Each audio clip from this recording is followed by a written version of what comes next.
जी अस्सलाम वालेकुम, मैं खुर्रम आज़ाद और तुसी वेख रहे हो मेरा यूट्यूब चैनल। अज असीं गल करांगे इहो जी अहम खबर के बारे जिहड़ी कि मुल्क के वड्डे रोज़नामिਆਂ ਦੇ ਵਿੱਚ मोटी खबर के तौर पर छपी। इंग्लिश अखबारों ने भी इनू अहम जगह दी। खबर यह है कि जिहड़े कि तजियाकार कहते रहे मुल्क के पहलां वो अज खुद ही वज़ीर आज़म इमरान खान साहब ने अपने मूँह कहता।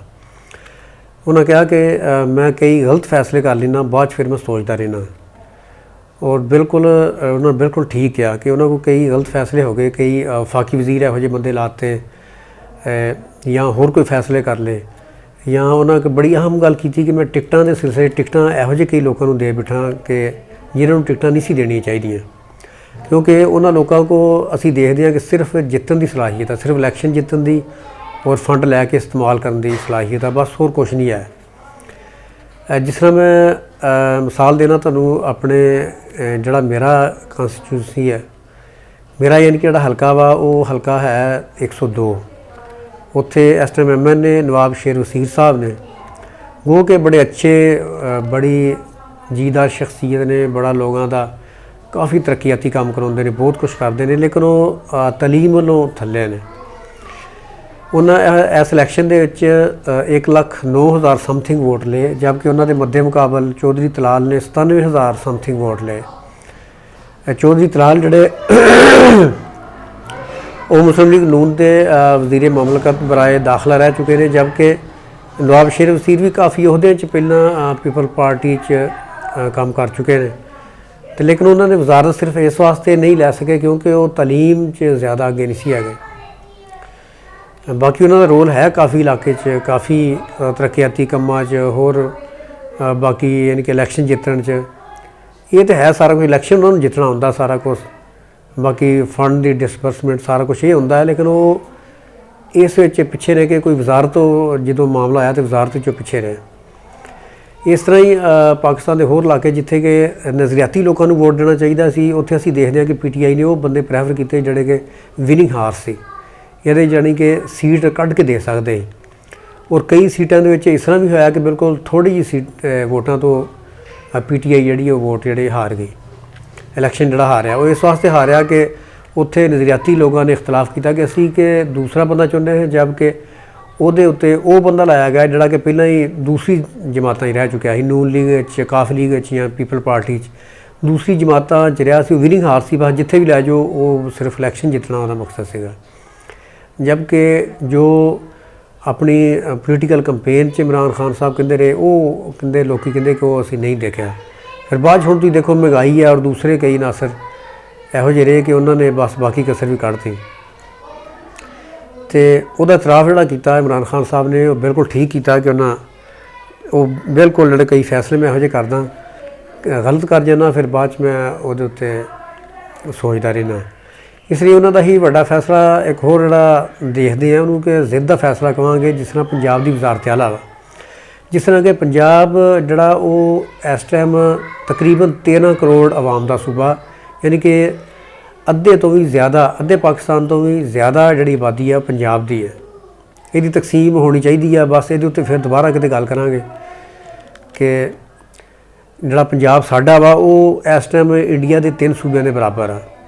इत्थे वज़ीर आला लाया उस्मान बुज़दार साहब नूं, उस्मान बुज़दार साहब नूं असीं चौधरी परवेज़ लाही या शहबाज शरीफ के अध विच भी नहीं गिणदे, यानी कि जिहड़ी चौधरी परवेज़ लाही दे कामां दी छाप आ, जिस तरह 1122 और दूसरे तालीम और सेहत के मनसूबे है ने, पेट्रोलिंग पुलिस का मनसूबा, उन्हां दी छाप हजे तक तुसीं देखदे हो।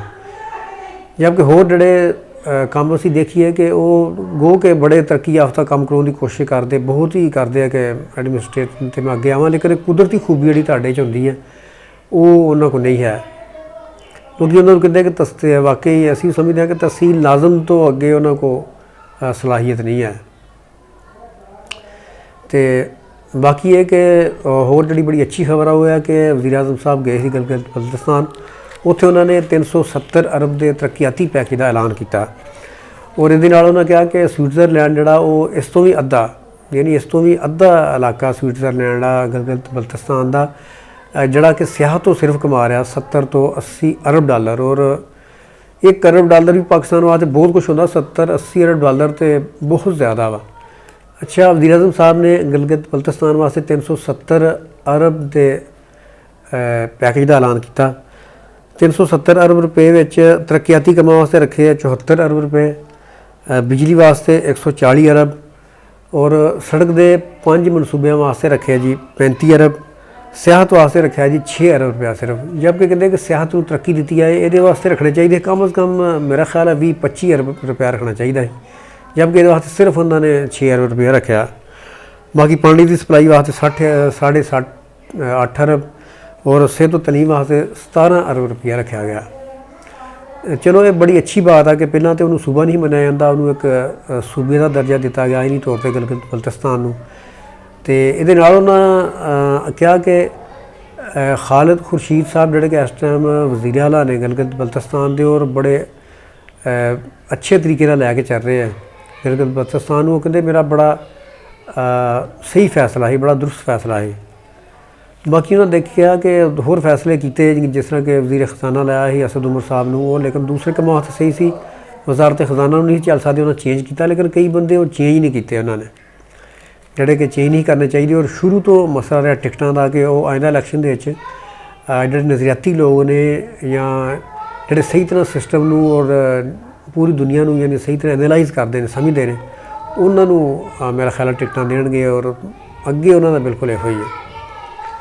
तो बाकी महंगाई ना जिस तरह कोशिश की उन्होंने काफ़ी अपने तो काफ़ी कोशिश की, लेकिन वो उत्ते दूसरी जी जमातों के जोड़े बंदे बैठे ने वो भी उन्होंने नहीं चलन दे रहे। तो बाकी असीं दुआ करते हैं कि महंगाई थले आवे तो इमरान खान साहब जोड़े वो सही तरह लैके चलन मुल्क नूं और अपने मनसूबों के कामयाब होण।